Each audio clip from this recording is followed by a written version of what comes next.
The Story of My Experiments with Truth. Translated from the Gujarati. By Mahadev Desai. Chapter 3. Child Marriage. Much as I wish that I had not to write this chapter, I know that I shall have to swallow many such bitter draughts in the course of this narrative. And I cannot do otherwise if I claim to be a worshipper of truth. It is my painful duty to have to record here my marriage at the age of 13. As I see the youngsters of the same age about me, who are under my care, and think of my own marriage, I am inclined to pity myself and to congratulate them on having escaped my lot. I can see no moral argument in support of such a preposterously early marriage. Let the reader make no mistake. I was married, not betrothed, for in Kathiawad there are two distinct rites, betrothal and marriage. Betrothal is a preliminary promise on the part of the parents of the boy and the girl to join them in marriage, and it is not inviolable.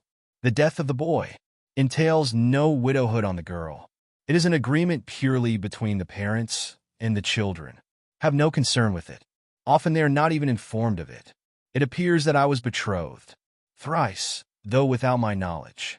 I was told that two girls chosen for me had died in turn, and therefore I infer that I was betrothed 3 times. I have a faint recollection, however, that the third betrothal took place in my 7th year, but I do not recollect having been informed about it. In the present chapter 1 am talking about my marriage, of which I have the clearest recollection. It will be remembered that we were 3 brothers. The first was already married. The elders decided to marry my second brother, who was 2 or 3 years my senior, a cousin, possibly a year older, and me, all at the same time. In doing so, there was no thought of our welfare much less our wishes. It was purely a question of their own convenience and economy. Marriage among Hindus is no simple matter. The parents of the bride and the bridegroom often bring themselves to ruin over it. They waste their substance, they waste their time. Months are taken up over the preparations in making clothes and ornaments and in preparing budgets for dinners. Each tries to outdo the other in the number and variety of courses to be prepared. Women, whether they have a voice or no, sing themselves hoarse, even get ill, and disturb the peace of their neighbors. These in their turn quietly put up with all the turmoil and bustle, all the dirt and filth, representing the remains of the feasts, because they know that a time will come when they also will be behaving in the same manner. It would be better, thought my elders, to have all this bother over at one and the same time. Less expense and greater eclat. For money could be freely spent if it had only to be spent once instead of thrice. My father and my uncle were both old, and we were the last children they had to marry. It is likely that they wanted to have the last best time of their lives. In view of all these considerations, a triple wedding was decided upon, and as I have said before, months were taken up in preparation for it. It was only through these preparations that we got warning of the coming event. I do not think it meant to me anything more than the prospect of good clothes to wear, drum-beating, marriage, processions, rich dinners, and a strange girl to play with. The carnal desire came later. I propose to draw the curtain over my shame, except for a few details worth recording. To these I shall comilate, but even they have little to do with the central idea I have kept before me in writing this story.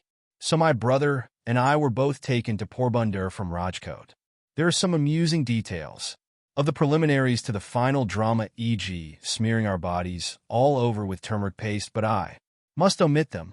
My father was a Diwan, but nevertheless a servant, and all the more so because he was in favor with the Thakur Sahib.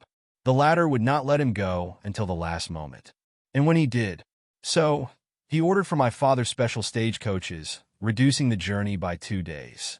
But the fates had willed otherwise. Porbandar is 120 miles from Rajkot, a cart journey of 5 days. My father did the distance in 3, but the coach toppled over in the 3rd stage, and he sustained severe injuries. He arrived bandaged all over. Both his and our interest in the coming event was half destroyed, but the ceremony had to be gone through. For how could the marriage dates be changed? However, I forgot my grief over my father's injuries in the childish amusement of the wedding. I was devoted to my parents, but no less was I devoted to the passions that flesh is heir to. I had yet to learn that all happiness and pleasure should be sacrificed in devoted service to my parents. And yet, as though by way of punishment for my desire for pleasures, an incident happened, which has ever since rankled in my mind, and which I will relate later. Nishkulanand sings, "Renunciation of objects, without the renunciation of desires, is short-lived, however hard you may try." Whenever I sing this song or hear it sung, this bitter, untoward incident rushes to my memory and fills me with shame. My father put on a brave face in spite of his injuries and took full part in the wedding.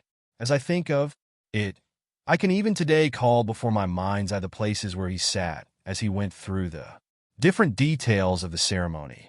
Little did I dream then that one day I should severely criticize my father for having married me as a child. Everything on that day seemed to me own right and proper and pleasing. There was also my own eagerness to get married.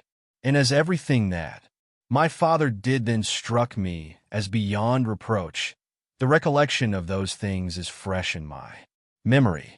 I can picture to myself, even today, how we sat on our wedding days, how we performed the saptapadi, how we, the newly wedded husband and wife, put the sweet kansar into each other's mouth, and how we began to live together. And oh, that first night, two innocent children, all unwittingly hurled themselves into the ocean of life.